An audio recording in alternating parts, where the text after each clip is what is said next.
welcome everybody. Thank you all so much for being here today. I really appreciate it, and the Zen Center really appreciates it. It's a beautiful day out, so I'm impressed that this many people made it. And so anyway, to get started with, my name is Echo, and so this koan for today from the Gayless Gate is called Leaving Speech and Silence Behind. And so it's a, excuse me, sorry, I'm not sick, but I have some congestion. And my nose is running, so I'm going to try to minimize the sniffling. Okay, so leaving speech and silence behind. And as you may or may not have caught on so far in your Zen path, most of our koans talk about, right, this basic two sides, right, two sides of our reality, the absolute and the relative. And so a lot of koans are about this dynamic. Sorry. The absolute and the relative, right, it's kind of like saying everything is God and everything is worldly. We all have these two aspects of our nature.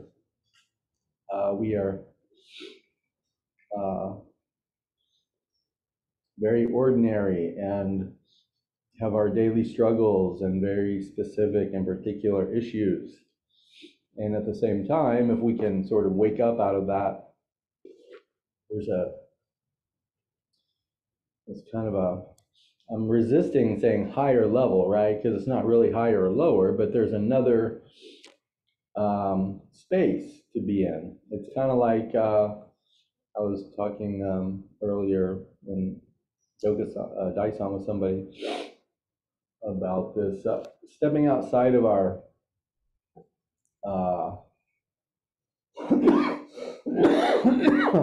sorry, stepping outside of our our duality. We can kind of do that, kind of like moving from 2D to 3D. We reach a higher perspective. It's a perspective where we can see things from more objectively. And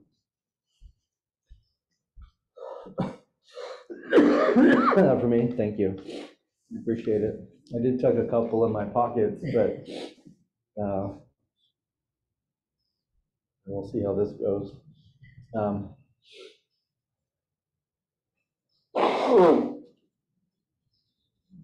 All right, so kind of like going from 2D to 3D. It's right. It's like I can see myself struggling in my life and feeling stuck and feeling, various feelings I have, whether it's feeling like good or grandiose to feeling terrible and, kind of hopeless. Part of our practice, right, is to wake up. Part of our waking up is to kind of be able to step back from that and say, oh, this is my duality. But from this perspective, I can see that it's perfect, right? I can see that my struggles and my low points are just as perfect and part of my struggle that's necessary as feeling accomplished and high. And so to be able to step back, right, from that perspective, it's different perspectives. And there's so there's an initial waking up that we, it's part of the practice of Zen, especially in the Rinzai aspect of our tradition, because we have both Rinzai and Soto schools that we've combined in our lineage. And so The Rinzai especially emphasizes like this waking up. Everybody should have an experience of oneness, an experience of emptiness. And that's what I'm talking about. To realize, oh, all my dualistic ups and downs are empty. They're all part of the same thing that's all perfect. Or to experience the oneness of that. Oh, I see that feeling separate from people and feeling alone, I'm still just as at one with the world as when I'm with a bunch of people. So to experience that waking up is a powerful way to gain this perspective, where I can see both my duality and I can also see how it's all part of the perfect picture. It's all part of the same thing and it's all necessary.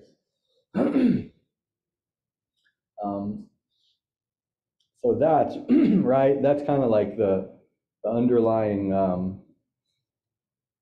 dynamic or conflict or resolution of all koans. All koans kind of, maybe not all, right, but a lot of koans have this element. And so here we are again, right? Here we are again in a different, like, same truth, different koan. And so it's good to get that, I think, right? As students, it's good to see that all the koans really can be broken down in some very simple, basic, fundamental elements. And then you start to see the patterns. And so with that in mind, a monk asked Fuketsu. So Fuketsu is the teacher, right? And the monk is asking him, in all earnestness, both speech and silence are concerned with re and me, which are basically re and me. I don't know the history of that well enough to explain it, but basically re and me refers to the inner and the outer. So it's like the inner world, my inner self, where I'm basically by myself, and then there's the outer world. Or the inner world is the silence, right? Going inward, being silent, being with myself. And then there's the outer world, where we're projecting and speaking and interacting. So these two aspects of our nature, the inner and the outer, or the silent and the vocal, says, how can we transcend them? Right? So it's like, with all of the dualities in mind, right? All of the different aspects of duality. How can we, so he's talking about duality and oneness. How can we transcend basically the duality of oneness?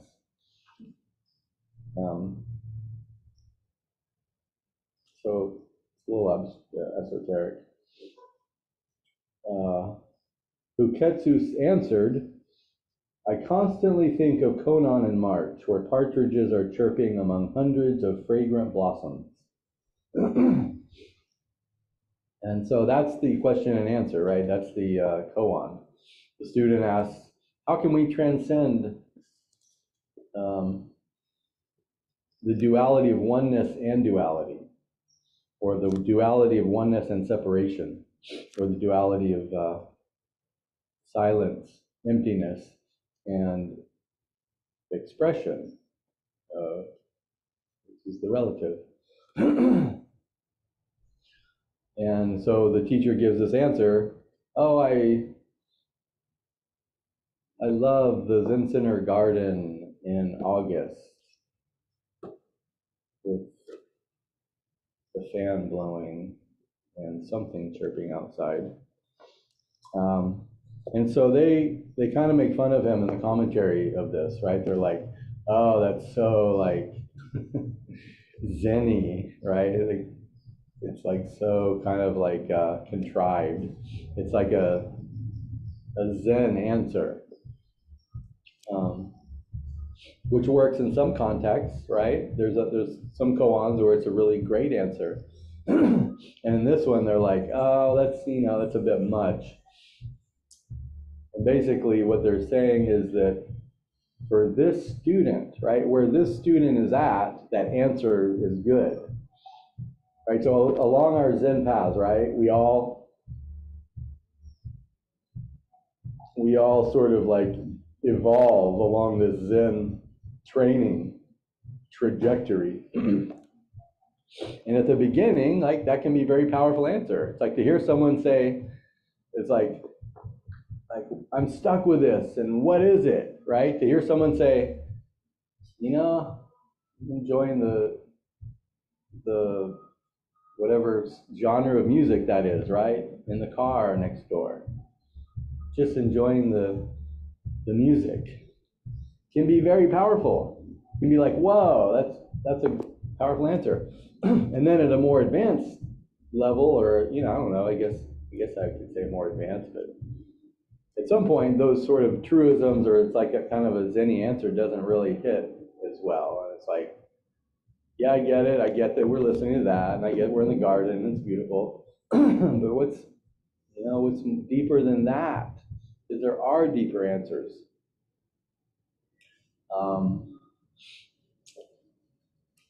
And so anyway, they're like, yeah, for his place where he was at in his path, that was a good answer. But it still kind of has that stink of kind of sounding overly special, spiritually special, of just being here. But anyway, what I mostly wanted to talk about relative to this is leaving speech and silence behind in our lives, right? Because some of us, including myself, right, I struggle with social anxiety. And I do, right? It's hard for me. I feel very awkward socially. I can talk about Zen all night.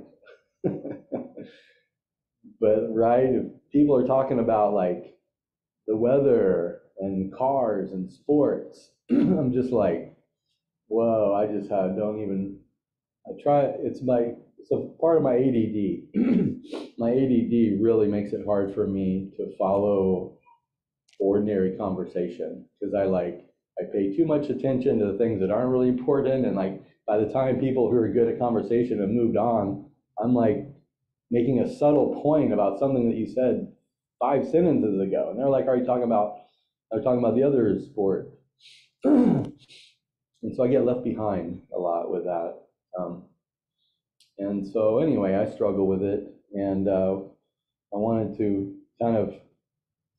offer just a word of support, for all of us who struggle socially, and struggle with speech and silence, right? When to be silent, when to say something, and not just about ordinary conversation, but more difficult conversations that we need to have, or we have, whether it's at work or with our families.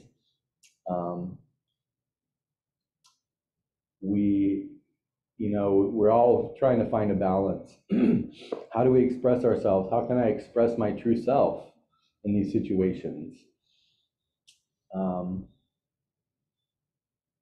And so there's not a clear answer, right? Obviously, for everybody, we have different things going on, and we have different levels of communication we're working on. And so there's no formula for how to express your true self in each situation.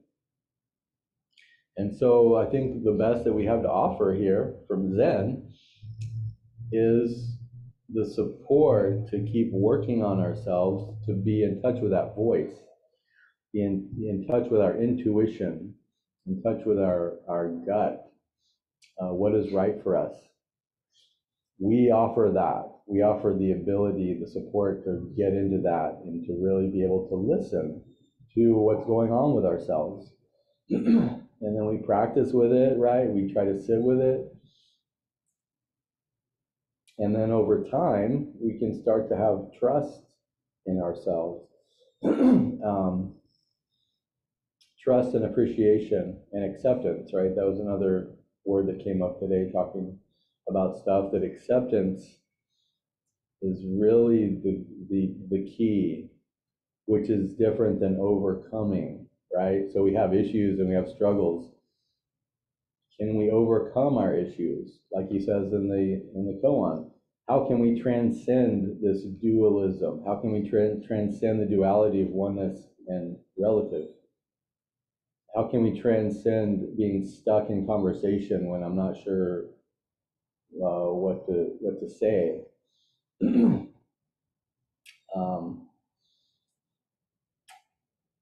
And so,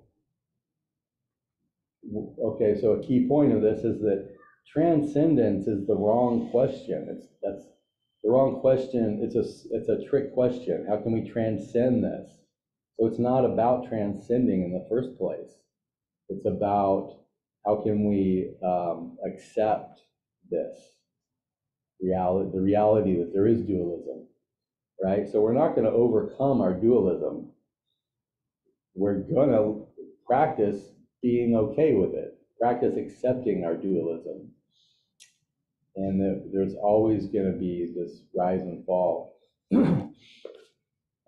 So that initial experience I talked about at the beginning, right? We were trying to have this experience of being able to kind of like step out of like a character, like a character that's drawn on a page, right? To be able to step out of that, kind of like I saw that in a scene that I was watching the other day. You know, something on the page like became 3D and stood up out of the page. And that is a thing, right? To have this waking up experience is a thing. Remember. And so that's a thing in itself, right? This kind of stepping up out of like our stuck dualism and being able to see from a 3D perspective, a more objective perspective that's more closer to the absolute perspective. But once that happens, right, after we have this experience of waking up on that level, then it's the rise and fall, right? It's just like welcome to the, you know, it's like going from standing in line to getting on the roller coaster. Okay, now you're on the roller coaster. Now, right, when we're high, we see, oh, I can see everything is in its right place and everything's perfect as it is. And then we're back down in the valley and like, oh my God, this sucks and my life is terrible and I got these issues and I feel hopeless. So then we're riding the roller coaster. And so that's, I think, kind of the key here with this transcendence. We're never going to transcend the roller coaster, right? We're not going to be off the roller coaster. We are on it, and for good and bad. And at least if we have the waking up experience, we can start to see that more clearly, that we can see ourselves riding up and down. But we're still stuck in pain, and we're still stuck in insecurity, and we're still stuck with our patterns. Even when I'm on the highs, right? When I'm on the high end of the coaster, I'm like, I still got my issues. They're just they're not bringing me down right currently, right? But they're still there. So to accept that, yes, I'm still angry, and I'm still impatient, and I'm still addicted, and I'm still feel worthless.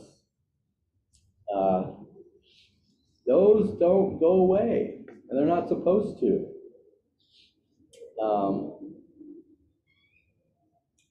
We're supposed to work with these now. This is our path, is working with them so that we can accept that. And so, yeah, so don't fall for the trick question of how do we transcend it, right? Or how can we be freed from suffering? The freedom from suffering now comes through accepting our suffering. When we can accept it, it's suffering with hope. And that is the end of suffering. It's not literally having no suffering ever again. It's suffering with hope and connection.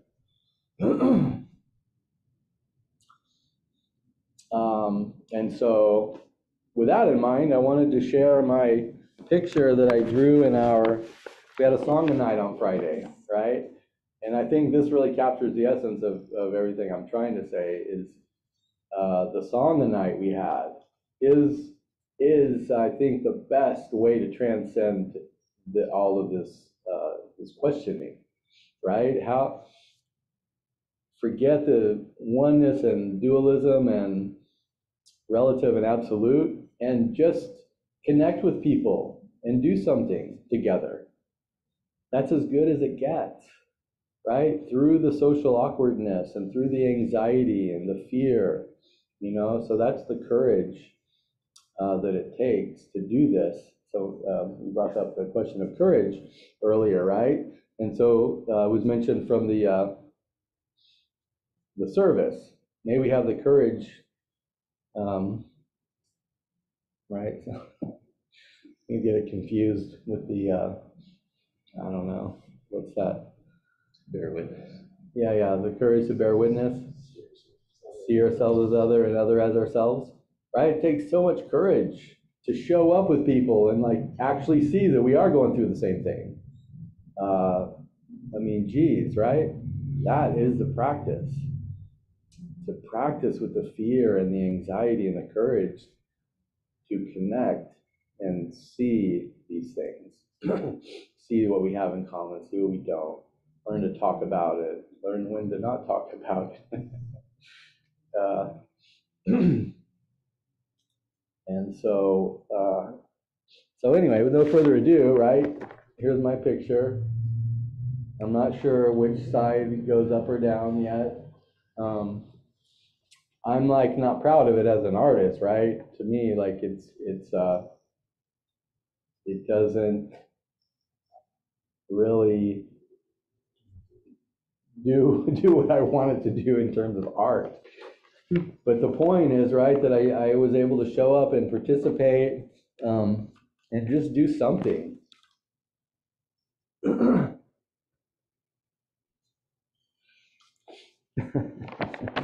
And so, yeah, I think that, so I want to really give a shout out of appreciation to Laura and Jordan, her son, who kind of inspired that meeting, that gathering. And I think that's really, I just want to say how great that was. It was really wonderful of her and him to support the whole community, to come together. And I think that's the best answer to the koan.